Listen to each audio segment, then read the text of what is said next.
Ito, gumawa tayo ng brand identity at gusto kong madaling maalala ng mga tao, lalo na ng mga dedikado sa larong ito, basketball.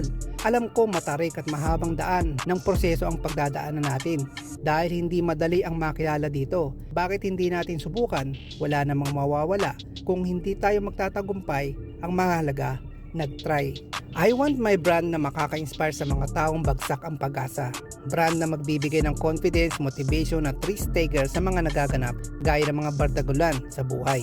Una kong ginawa, nag-survey ako ng mga brand na may matatayog na pangalan at identity. This is for the one na hindi lang gustong mag-success, kundi gustong mag-stand out sa mga kasabayan.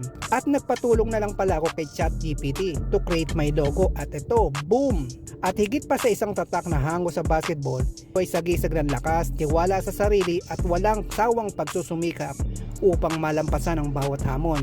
Failure doesn't exist. At eto na siya. Ano sa tingin nyo? Sa susunod ulit at sana samahan nyo ko na makatawid sa goal na ito at mapagtagumpayan ko kasama kayo.